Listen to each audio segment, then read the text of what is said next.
Hello बच्चों, कैसे हो। मैं भीम, आपका फिर बहुत बहुत स्वागत है।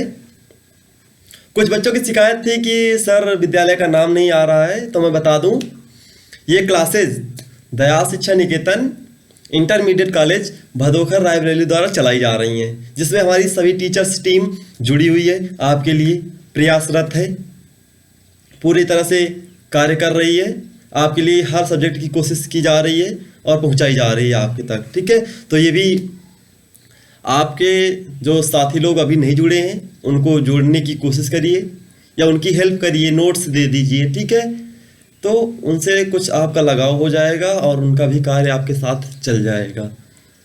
तो नाम ले लिया करेंगे, जो अच्छा कार्य करेगा उसका भी नाम हम अगले क्लास में, ठीक है, आ जाएगा, उसका भी नाम पढ़िए, ध्यान लगा के पढ़िए। जो नहीं समझ में आता उसको फिर से पूछिए, फिर से बताया जाएगा, हर बार बताया जाएगा। कोई नहीं कि एक बार बता दिया कि नहीं अब नहीं बताया जाएगा। तो आज फिर उसी के आगे, कल जहाँ पे समाप्त किया था उसी के आगे आज फिर से पढ़ते हैं। आप पढ़ रहे थे क्लास 10 की SST, जिसमें हम ज्योग्राफी स्टार्ट किए हुए थे। पहला चैप्टर ले लिया था संसाधन और विकास का। उसी में आज आगे पढ़ते हैं संसाधन का विकास।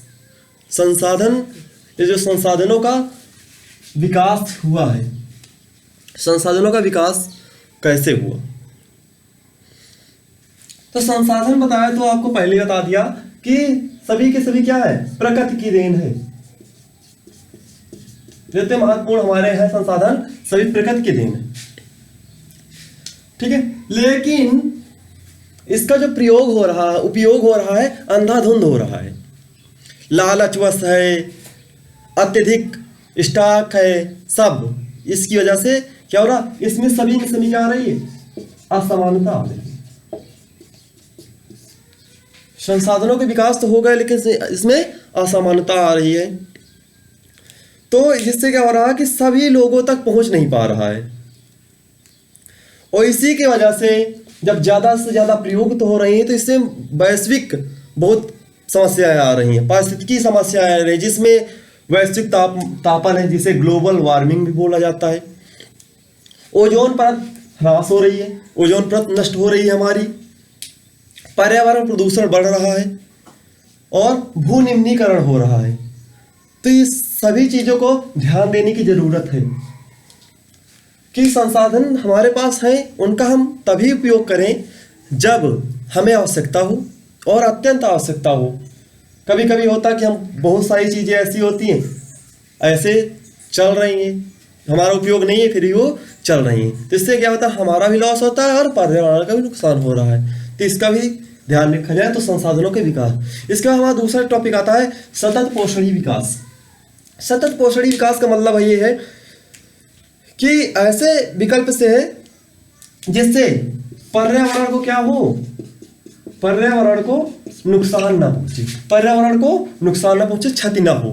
तो इसके लिए क्या करना चाहिए हमें, इसके लिए बस यही है कि इनका जितना कम से कम हो उपयोग उतना करें, क्योंकि जितना कम से कम उपयोग करेंगे तो हमारे आने वाली जो पीढ़ी होगी उसके भी लिए हमारे संसाधन उपलब्ध हो जाएंगे आसानी से।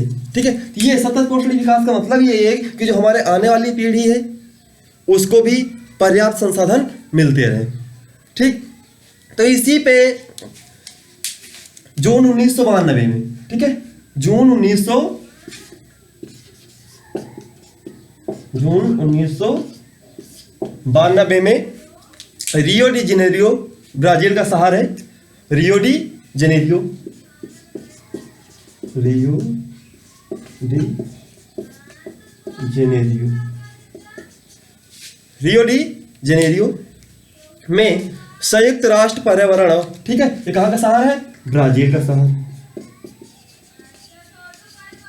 ब्राजील देश है, वहां का एक इस मुख्य शहर है। ठीक है, तो रियो डी जेनेरियो में 1992 में संयुक्त राष्ट्र पर्यावरण और विकास सम्मेलन की बैठक हुई थी। संयुक्त राष्ट्र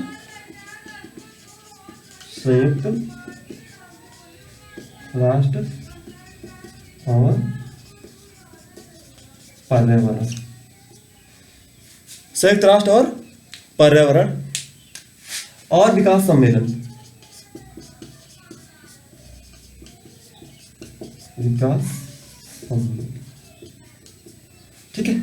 विकास सम्मेलन की बैठक हुई जिसमें यह तय किया गया कि इसका मुख्य अवधारणा क्या थी इस बैठक की, किसका कम से कम उपयोग किया जाएगा, संसाधनों का उपयोग किया जाए तो हमारी आने वाली पीढ़ी को भी बचा हुआ होगा, और दूसरा हमारा जो पर्यावरण प्रदूषण हो रहा है, ग्लोबल वार्मिंग बढ़ रही है, ठीक है, ओजोन परत का ह्रास हो रहा है, ये सब में कंट्रोल हो जाएगा।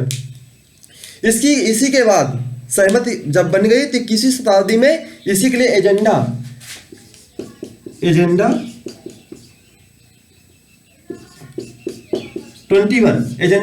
लाया गया, जिसका उद्देश्य था विश्व के सहयोग द्वारा गरीबी, भूख, बीमारी, असाक्षरता और पर्यावरण की क्षति को कम करना, ठीक है, पर्यावरण की क्षति को कम करें, ठीक है। इससे एजेंडा 21वीं शताब्दी में लाया गया, इसलिए इसका नाम रखा गया एजेंडा 21 ठीक है। तो इससे क्या हुआ, इसमें बीमारी ना हो, असाक्षरता न रहे, पर्यावरण की क्षति ना हो, गरीबी दूर हो, भूख दूर हो, इसी पे विश्व सम्मेलन हुआ था, ठीक है। इसके बाद आता है भारत में संसाधन नियोजन की आवश्यकता। संसाधन नियोजन मतलब क्या होता है? नियोजन मतलब होता है कि जो हमारे पास संसाधन उपलब्ध हैं उनका हम उपयोग कैसे करें, उनमें कितना मात्रा, ठीक है, कितना उपयोग करें, और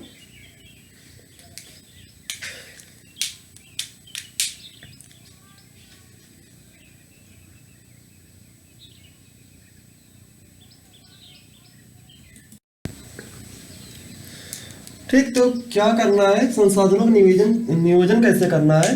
तो जो संसाधन हैं उनका तकनीकी प्रयोग द्वारा उपयोग हो, तकनीकी प्रयोग द्वारा प्रयोग हो, जिससे उनका पूर्ण उपयोग किया जा सके। कभी कभी होता क्या है, हमारे पास जल बहुत है, जल है, कोयला है, ठीक है, उसका उपयोग हम सही से नहीं कर पा रहे हैं, ठीक है। तो इसका एक नियोजन किया जाए और इसका उपयोग 100% रूप से किया जाए तो अधिक से अधिक लोगों को संसाधन उपलब्ध हो जाएंगे।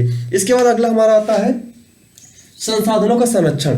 तो संसाधनों का संरक्षण कैसे करना है? संरक्षण मतलब आप जानते हैं उनका बचाव, उनको कैसे हम बचाए रखें, संजोए रखें कि हमने आने वाली पीढ़ी उस पर काम कर सके, उनका उपयोग कर सके। तो इसी पे 1987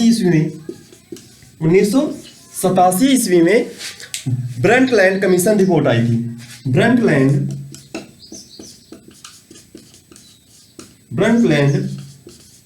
कमीशन रिपोर्ट आई थी जिसने सतत पोषणी विकास को ही अवधारणा मानी थी कि यही सही है, इसी को आधार मान के उसने किया था। किससे क्या होगा कि अगर सतत पोषणी विकास ही रखा जाए, जितने हमारे संसाधन उनका उपयोग आसानी से कम किया जाए, तो जो आने वाली हमारी पीढ़ी है वो आसानी से इनका उपयोग कर पाएगी, उनके लिए उपयुक्त भी होगा, ठीक। इसके बाद हम आते हैं भू संसाधन। भू संसाधन मतलब भूमि, ठीक है, भूमि, पृथ्वी। तो भूमि एक महत्वपूर्ण क्या है, संसाधन है, क्योंकि इसी पे मानव जीवन, वन्य जीवन, प्राकृतिक वनस्पति, अन्य सभी आर्थिक क्रियाएं, परिवहन, संचार, सभी क्रिया भूमि पर ही होती हैं, ठीक। तो भूमि पर ही जब सारी क्रियाएं हो रही तो भू संसाधन एक महत्वपूर्ण संसाधन हो जाता है। और एक बात ये कि ये क्या है, कैसा संसाधन है, सीमित, ना तो इसे बढ़ाया जा सकता है ना तो घटाया जा सकता है। हमारे पास जितनी भूमि होगी, जैसे हमारे पास जो भी भूमि है हम उसी पे तो कार्य करते हैं, उसी पे घर बनाते हैं, उसी पे खेती करते हैं, कृषि कार्य करते हैं, ठीक है। तो उतने पर उसको बढ़ाया नहीं जा सकता, ना तो कम किया जा सकता है। तो ये कैसा है, संसाधन। तो इसको जो उपयोग हो उसका कैसे हो, योजनाबद्ध तरीके से जब इसका उपयोग होगा तो इसमें हमारा जो फायदा होगा या आने वाली पीढ़ी के लिए होगा वो बहुत दीर्घायु कह सकते हैं, बहुत सालों तक चल जाएगा। लेकिन अगर योजनाबद्ध तरीके से नहीं हुआ उपयोग उसका तो कुछ ही वर्षों में इसके प्रभाव बहुत दिखाई पड़ेंगे। तो अगर हम देखते हैं तो जो भी भूमि है इसमें 43% जो भाग है इसका भूमि का, इस पे हम कृषि एवं उद्योग का कार्य करते हैं, कृषि एवं उद्योग का कार्य करते हैं। और 27%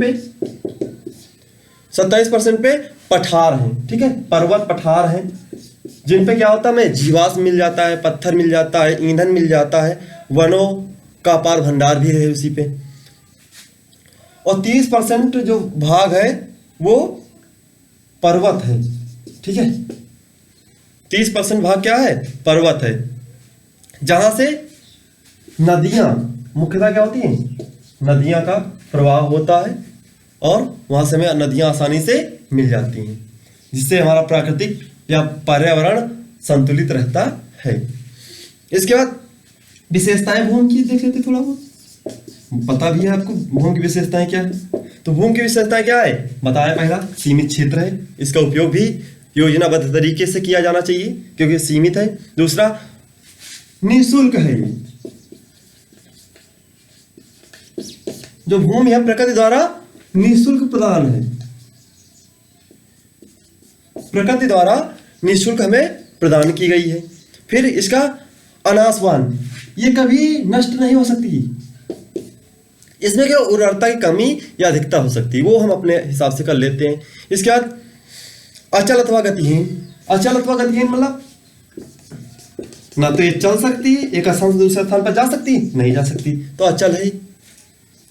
और बहुउपयोगिता, ठीक है, एक ही भूमि के टुकड़े का क्या कर सकते हैं, बहुत तरह से उपयोग कर सकते हैं, उस पर घर बना सकते हैं, ठीक है, सब्जी फल खेती, या जैसे हमारा खेत होते हैं, खेत तो एक ही होता है, उस पर हम धान गेहूं फल सब्जी मतलब प्रत्येक प्रकार से हम उसका उपयोग कर लेते हैं, ठीक है, 12 कह सकते हैं, 12 हम इसका उपयोग कर लेते हैं। तो इसके बाद आता है भारत में भूमि का उपयोग कैसे होता है, ठीक है। तो भारत में भूमि का उपयोग,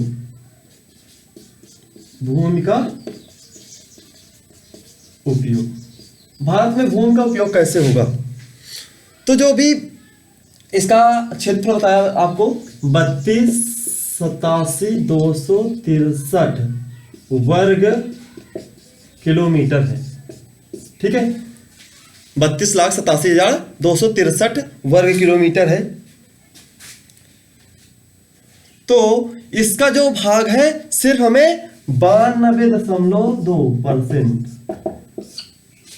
पर ही हमारे उपयोग है, ठीक है, 92.2% ही हम इसका उपयोग कर पा रहे हैं। तो इसी में पहला पॉइंट हमारा आ जाता है कृषि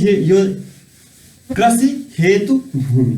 तो कृषि कितने पे करते हैं, ठीक है, तो कृषि या वर्तमान की बात करते हैं हम तो 57%, इसका 57% भूभाग पर हम क्या करते हैं, कृषि करते हैं। इसीलिए ये विश्व में सर्वाधिक कृषि योग्य भूमि भारत में है। दूसरा वन भूमि, दूसरा है वन भूमि, लगभग 21% पर हम जो वन है 21% पर हम इसका वन वगैरह हम है हमारे, इसी पे क्या करते हैं, जो हमारा कृषि है इसी पे हम लोग चारागाह भूमि भी है, ठीक है, स्थायी चारागाह है, ठीक है, बंजर पड़ती भूमि बहुत सारी पड़ी हुई हैं। तो इन्हीं टोटल मिला के हमारा हो जाता है। इसके बाद आता है हमारा भूमि संसाधन का महत्व, भूमि संसाधन का महत्व, क्या महत्व है, तो जो भूमि संसाधन है इसका महत्व क्या है, तो पहला महत्व ये है मनुष्य के जीवन का आधार है। अगर हमें रहना है तो हमें तो पृथ्वी भूमि तो चाहिए ना। तो पहला तो आधार हो गया। दूसरा, आर्थिक विकास का भी आधार है, इससे हमारी आर्थिक आमदनी भी होती है। तीसरा, प्राथमिक उद्योगों का विकास भी इसी पे होता है। व्यापार का भी आधार है, भूमि से ही क्या होता है, उत्पादन होता है, इसलिए ये व्यापार का भी आधार है। शक्ति संसाधन, इससे क्या होता है, शक्ति कैसे, मतलब ऊर्जा। तो ऊर्जा किससे बनती है, कोयला से, पेट्रोलियम से, ये भी पृथ्वी पर ही पाया जाता है। परिवहन तथा संचार, परिवहन भी जितना भी होता है पृथ्वी पर ही होता है। रोजगार का आधार, रोजगार भी पृथ्वी पर ही, भारत में लगभग 55% जनसंख्या कृषि पर ही आश्रित है। ठीक है, जैसे खेती हो रही है उस पर लोग जुड़े हुए हैं, उस पर कार्य कर रहे हैं, तो उनका क्या है, रोजगार है वो। ठीक, तो इसी के बाद आता है इसका संरक्षण फिर कैसे किया जाए। तो संरक्षण में मानवीय गतिविधियों द्वारा न केवल भूमि का निर्मीकरण हो रहा है, बल्कि भूमि को नुकसान पहुंचाने वाली प्राकृतिक शक्तियों को भी बल मिला है। ठीक है, जैसे वन जितने हैं, वनों की क्या हो रही, अंधाधुंध कटाई हो रही। जब वनों की अंधाधुंध कटाई होगी तो क्या होगा, पौधे कैसे होंगे, जब पौधे ही नहीं रहेंगे तो पृथ्वी हमारी कैसे हो जाएगी, बंजर हो जाएगी या तो पड़ती हो जाएगी। ठीक है, तो उस पर क्या होगा, कृषि योग्य भूमि नहीं बचेगी। तो ये भी एक संसाधन है। ठीक है, तो इसके आगे हम अगली क्लास में पढ़ते हैं, और चैनल को सब्सक्राइब करिए, अपने दोस्तों को बताइए। ठीक है, बहुत बहुत धन्यवाद।